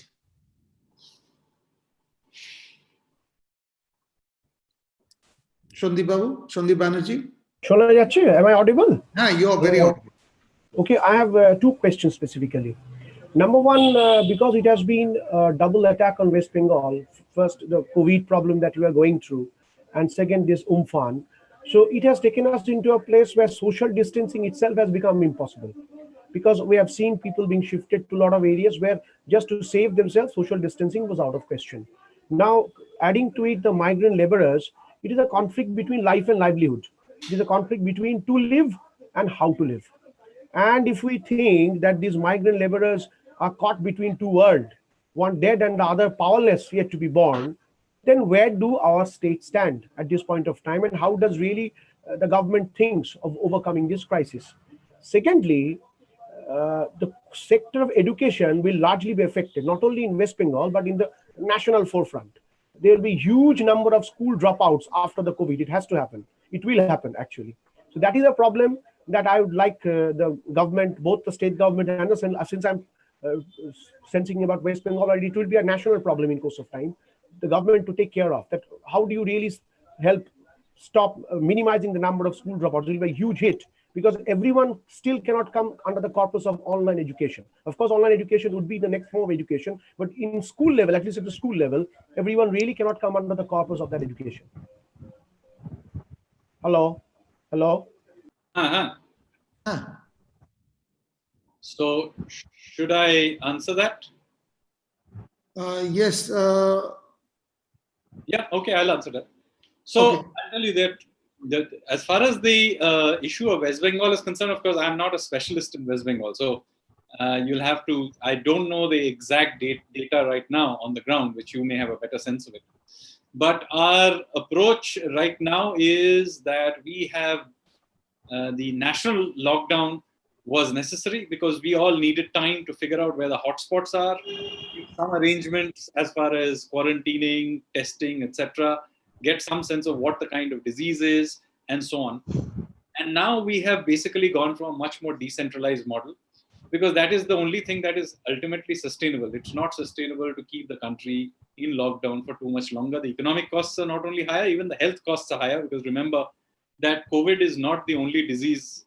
There are many other diseases. People are still dying of malaria. People are still getting cancer. Other things are happening. So our health system cannot be permanently kept oriented towards one disease. So given that context, we have to carry out a systematically unlocking. We are unlocking the system. And it has to be done at a local level. Now, some states are better prepared than others. For example, Assam has done a particularly good job as far as managing things. But on the other hand, Maharashtra is having clearly a lot more difficulty. The situation in West Bengal is obviously highly complicated by both the migration and by the cyclone. But nevertheless, I think we now have to accept that the response has to be very localized. And when I mean localized, it's not even state level. I mean, we need to do it at a much more local level, ward level, maybe even a building level. And we have to accept that that is the only way to now go ahead. This requires one, large-scale public awareness of the problem. Two, we might need to deal with it not just at the government level, but also at the public level, much more dispassionately and without panic. We now have some sense of what it is. While it is clearly very, very infectious as a disease, it is not perhaps as dangerous to many demographic groups as we may have thought. It's certainly very, very dangerous to certain demographic groups, like old people with comorbidity. But for many people, it's not quite as dangerous. So then this allows us to make some calculated trade-offs. And these trade-offs will have to be done at the ground level in terms of where you do the lockdowns, how much lockdown you do, where the hotspots are, and so on and so forth. So this is really about local management now. It's not about top-down lockdowns. We have moved from that stage. We have no choice about doing it. In any case, the most sensible way of dealing with it is that. As far as education is concerned, a very clear issue here is that, look, there are two issues that you have dealt with. One is the structural change in the way education may work. And the second is the more short-term issue of what will happen with the disruption now. Well, the short-term disruption will, I think, if it does not go too much more beyond this summer, we will over time catch up with it. I mean, 1 or 2 batches will get affected. I agree. But then, we will have to find ways of getting sure exams happen, etc. And states are doing that. But to say that this has a permanent impact, I don't think that will be the case. Eventually, worst case, everybody will get it. We can go to herd immunity. That is the thing. But I don't think that will be the case. I think we will eventually have some sort of a virus after a year or so, and we will be able to deal with it. I don't think the short-term lockdown situation is what is the real issue. The bigger issue comes from the new forms of education that may arise. And that new form of education that will arise will come with its own problems and opportunities. The problem will be that if we all begin to now go online, you have made a right point that everybody may not be able to go online. Well, that really depends, because there is two sides to this. For example, if we manage this online thing, also it's very good, because today what happens is basically what you're not, so let me clarify here. The problem is not that everybody is not getting educated, but your point is in an online world, there will be two worlds, those who have access to online, those who do not have access to online. Well, we can actually convert it into an opportunity. So let me put it another way. Today, in personalized education that we are providing, what happens is that somebody who goes to St. Xavier's, La Martiniere, and some of the better schools gets a very good education. Somebody who goes to a village is getting not so good education because the teacher there may not be of the same quality. But in an online world, this is completely flattened, because everybody can listen to the best lecturer in every subject, right? So I can sit here in Kolkata and I'm sitting here in Delhi, I can listen to the top expert in Harvard's lecture, right? So what will happen in that world is that what we will need is some very basic education has to be done very, very well, and then very good technological access. And that technological access need not be very expensive. Everybody basically now has a cell phone. It can just be delivered through cell phone. And it may have, but what may happen to do is that that person gets some amount of initial education. And that's the only thing you need to do. After that, what you need, for example, at the university level is you don't need so many lecturers. Why do you need lecturers at all, in fact? What you need is some decent examiners. You need good lab facilities maybe. And for a few things you may need for doing tutorials for face-to-face interaction. For lectures, they can listen to any lecture in the world. In fact, all you need is actually an archive of good lectures. So they need somebody at the university level who's intelligent enough to create a curriculum of lectures that the person should listen to if he wants to study. So supposing you're studying, say you're studying chemistry and you're studying one type of, let's say you're studying COVID virus, and whoever is the world expert on COVID virus gives a lecture on COVID virus, and everybody, you just need the person who creates the curriculum for the university to be good. You don't need so many lecturers, and that can be replicated everywhere across the world. So this, this has two-edged swords. You can, at one level, it can be a huge leveling ground. At the other hand, if that person will never be able to understand that lecture, he needs some basic education. I would say this is a universe where heavily invest in class from kindergarten to class 5 education. After class 5, most people are capable actually of educating themselves.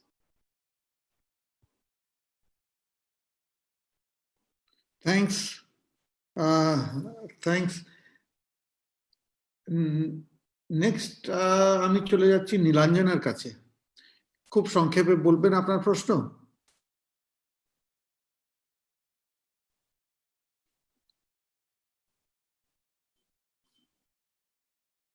Unmute হয়েছে না আপনার Nilanjana?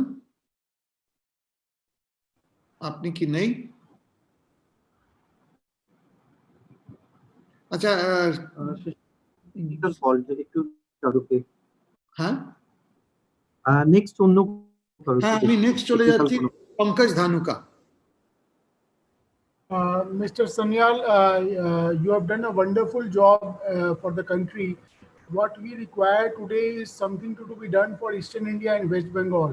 Specifically, anyhow, this talk is for West Bengal specifically. So as you are in the finance ministry, we want that the two banks which you are saying that this headquarters should be shifted out of West Bengal. Anyhow, 25% of the population is in Eastern India. So if we are left with only one bank, which is out of 15 banks, that would be less than the required numbers. We want bank headquarters to be in West Bengal, and maybe you can tell State Bank of India and other banks to have at least one ED level person in West Bengal. Otherwise, West Bengal and Eastern India, you are not giving proper treatment. At least this will help industrialization in West Bengal and Eastern India, Odisha, Jharkhand, Bihar, everything. Why are you putting everything in Bombay and nothing in West Bengal or Eastern India? Why the entire financial 90% of the financial world is in Bombay? At least government can put executive directors. You are from finance ministry. Why SBI is not having one managing director in Eastern India? Why BOB is not having one managing director in Eastern India? They have two managing directors. They have. Pankaj ji, आपका question अब repeat हो रहा है. Thank you. So let me answer the question. Yeah. So let me say that, that we want Eastern India to grow, and I have specifically said that we need Kolkata to grow. But to say that we are from central government directing the economy, we no longer run the economy through a planning commission. The role of the central government is to enable things. If you had an issue related to tax, we will do it. We can consider them. If you have some issues related to industrial policy, we can have a look at it, and so on. But the old strategy of telling some bank to go somewhere, we no longer do that. So it is, if a state wants to attract business, they have to work hard and attract it there. This business of us telling people to go there, that used to happen before 1991. In fact, it hasn't been happening for at least 20-30 years. So states have to work hard and attract industry to them. This whole attitude that the central government tells people to go somewhere has to be completely thrown out of the window. Neither the central government can tell anybody to go, and nor will industry take, or business or banks take decisions based on where the central government is telling them to go. They will go wherever is the commercially is attractive to them. So we are not in the business of choosing between states. We are happy to help, but that help cannot be done through only push. There has to be a pull factor into each state. After all, sitting here in Delhi, why should I choose West Bengal as a central government official? Why not Jharkhand? Why not Patna, or for that matter, why not Imphal? So I cannot begin to choose like that. There is no end to that. So we do not choose. it is up to states to step up and attract business to their states. And that requires work. And we are witnessing some of the states are working very hard towards it. I gave you the example of how UP, which is historically does not have a reputation of being a investor-friendly state, is doing so many things to attract business there. You are also beginning to see Madhya Pradesh doing it. Karnataka has been, of course, historically a very attractive state. Gujarat has also been. But even you are witnessing other states even will work hard and try and attract business there. There is no reason why Eastern Indian states cannot get up there and make themselves attractive. This old, communist Kendrir Kalohat approach is not going to go anywhere, I'm afraid.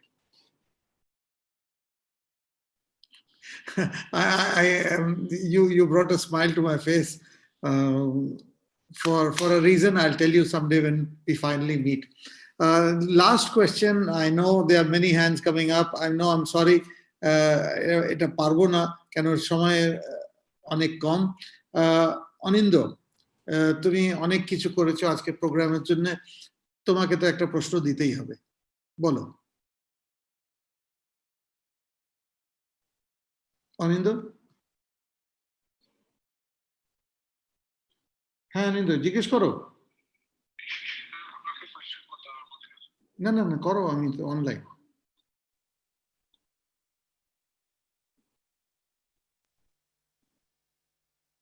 Hello, হ্যাঁ শোনা যাচ্ছে? Hello, হ্যাঁ শোনা যাচ্ছে? শোনা যাচ্ছে না? হ্যাঁ শোনা যাচ্ছে।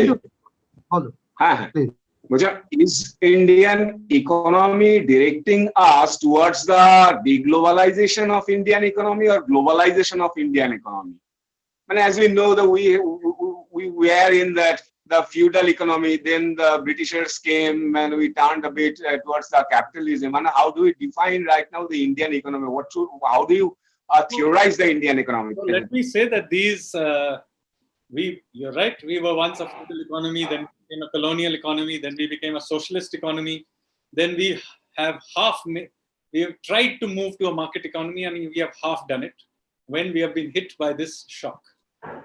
And of course, you're right, that the world is going to go through a major reorientation. But let me also tell you very clearly that there is no such thing as globalization and deglobalization. The world has always been global. Even in Harappan times, we were trading with the Middle East. During the period of colonial period, it was highly globalized, by the way. That the East India Company cannot be more globalized. After independence, the world was globalized. We shut ourselves off with an import substitution model, but the world was globalized. And then after 1991, we globalized ourselves, but we only joined an already globalized world. So after this, it is not the case that the world will deglobalize. It will just globalize in a different way. The supply chains of the world will change. It is not the case that there will be no supply chains. So when the Prime Minister says Atmanirbhar Bharat, he is not talking about going back to a pre-1991 import substitution model. He made it very clear in today's speech. Even in his first speech, he said it, but in his second speech, he went out of his way to clarify this. We are also not returning to Atmanirbhar Bharat is not a return to license permit Raj.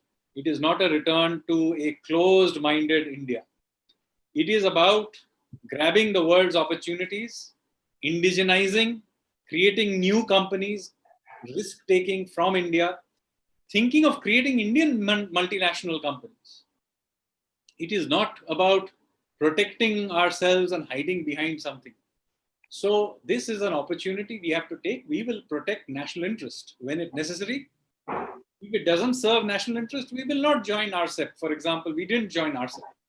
That not joining RCEP does not mean that we decided to opt out of the world. We didn't. We may sign a new trade deal with somebody else. But if it serves our purpose, we will do it from what serves our purpose, not just blindly doing things.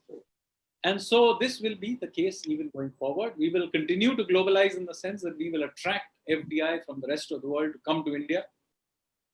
So Atmanirbhar Bharat will have an important role to play in the rest of the world in terms of being a part of the global world. It is not closing ourselves off from the rest of the world at all. In this, we will take advantage of a major thing that we have created in the last few years, which is the creation of an integrated internal market, which before GST, we did not have an integrated internal market.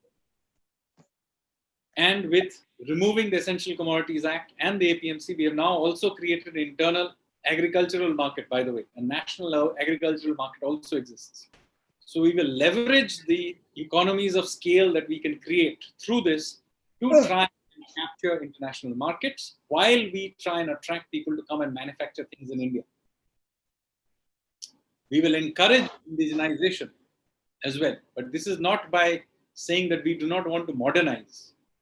Indigenization is not non-modernization, or it does not mean creating rubbish in India and accepting an old ambassador car when the rest of the world is driving, modern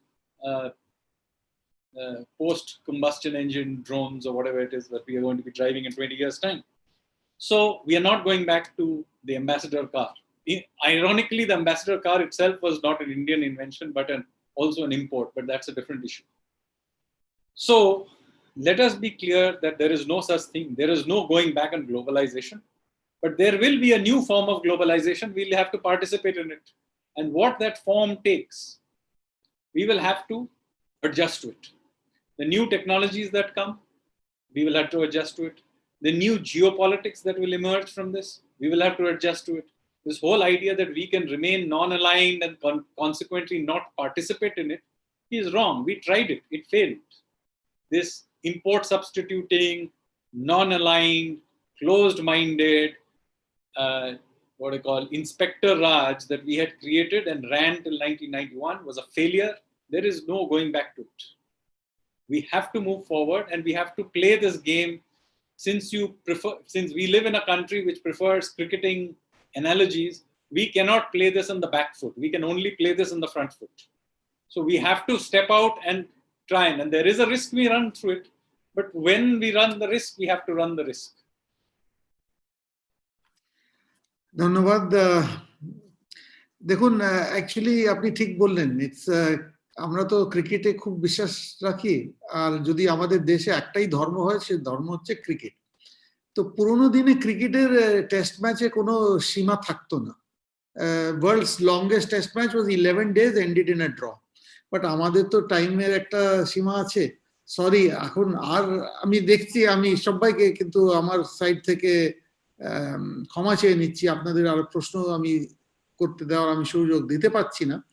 আমি লাস্টে স্বপনদাকে বলবো কিছু concluding remark ওনার side থেকে দিয়ে, তারপর আমরা এই সভাটা শেষ করব। ধন্যবাদ শিশিরদা।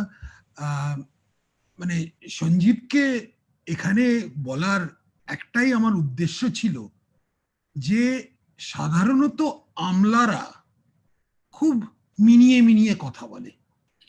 তো সঞ্জীবের একটাই অ্যাডভান্টেজ বড়, যে চিরকালই তার যে প্রকাশ্যে তার মতামত খুব খোলাখুলি ভাবেই বলে, এবং ধনপতদা তো চিরকালই তার মতামত নিয়ে কোনো লুকোচুরি খেলেনি।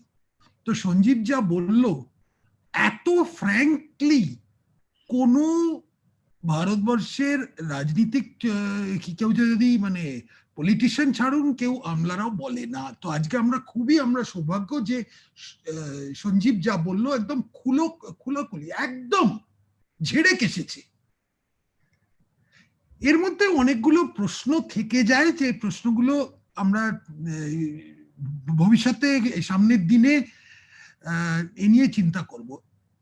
প্রথম তো সঞ্জীব যেটা বলল পূর্ব ভারতের এবং কলকাতার প্রাধান্য নিয়ে, এটা একটা দিকে একটা বিরাট অপরচুনিটি।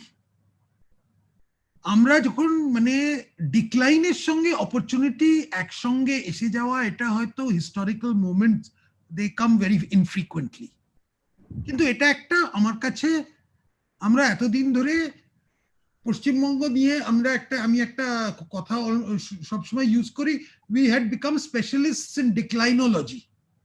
তো এখন এটাকে অন্যদিকে নতুন অপরচুনিটিস খুঁজে বার করার একটা সুযোগ এসছে, একটা বড় ওপেনিং এসছে। সেটা কি আমরা নিতে পারবো কি পারবো না, এটা একটা বড় প্রশ্ন থেকে যায়। কিন্তু তারও বেশি আমরা গত 50 বছর ধরে পশ্চিমবঙ্গে এক ধরনের রাজনৈতিক কালচার তৈরি করেছি, এক ধরনের রাজনীতিতে আমরা স্পেশালিস্ট হয়ে গেছি, যে রাজনীতিতে আমরা ইউনিক। পশ্চিম সারা ভারতবর্ষে অনেক জায়গায় সে রাজনীতি তারা গ্রহণ করেনি এবং হয়তো গ্রহণ করেও বহিষ্কার করে দিয়েছে। কিন্তু পশ্চিমবঙ্গে আমরা মোটামুটি একটা কন্টিনিউটি আছে। 1967 সাল বা 1969 সাল থেকে এখন এই 50 বছর দুই একই বিষয় আমরা রাজনীতি। আজকে যে সঞ্জীব যে কথাটা বললো, যে principal of flexibility which defines the future economic thinking, যেমন লিগ্যাল নিয়ে কথা বললো, যেমন ক্যাপিটাল মার্কেটস নিয়ে কথা বললো, যেমন টেকনোলজি নিয়ে কথা বললো, মার্কেটিং নিয়ে কথা বললো, এগ্রিকালচার নিয়ে কথা বললো, সিমিলারলি এর একটা ইমপ্লিকেশন রাজনৈতিক স্তরে আসে। এবং এটা যে কি করতে হবে, যে আমাদের রাজনীতিক দিক থেকে কতটা অ্যাডজাস্টমেন্ট করতে হবে প্রথমত, দ্বিতীয়ত আমাদের কি হিম্মত আছে এই নতুন ধরনের রাজনীতিক প্রচার করার মতো, এটা একটা বড় প্রশ্ন। কেন the line of least resistance হচ্ছে আগের থেকে যা চলছে ওটাই চলে যাক, এতক্ষণে আর কি, আবার কি আমরা তো we are not missionaries,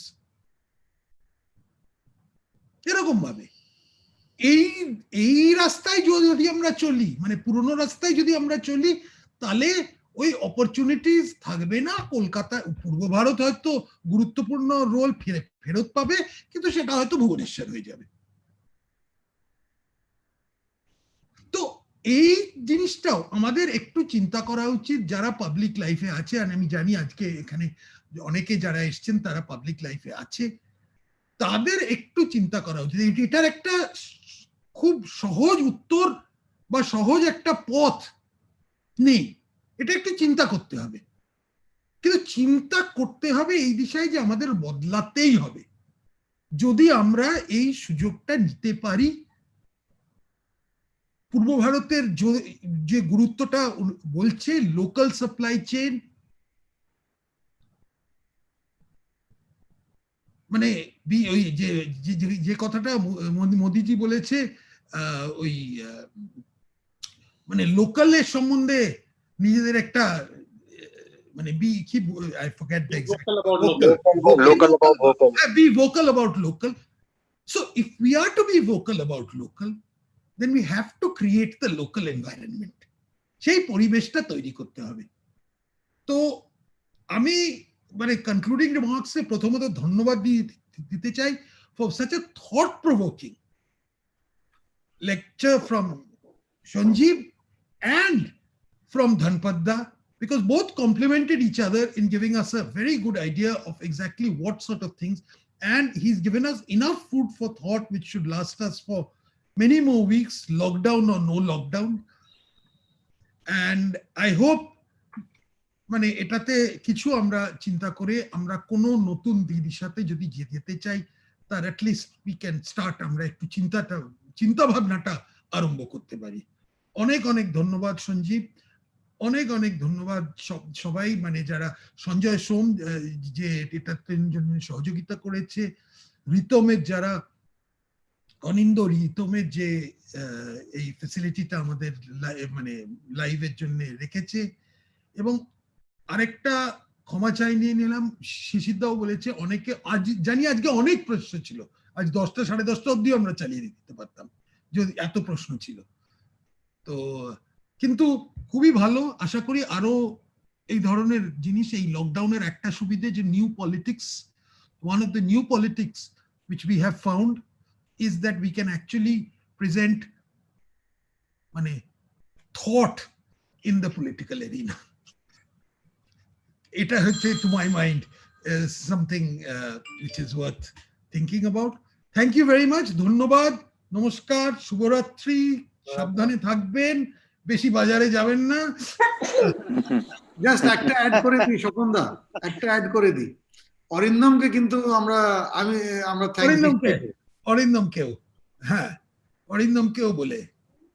And my dear school friend, school friend বলবো না, but my fellow Zavarian, সত্যি খুবই ভালো লাগলো, একদিন দেখা হবে। धनपत जी, आप एक बात में जो आ गए और जिस हिसाब से आप बोले बहुत ही बढ़िया लगा, फिर मुलाकात होगा। সবাইকে নমস্কার। Thank you Sanjay. সঞ্জয়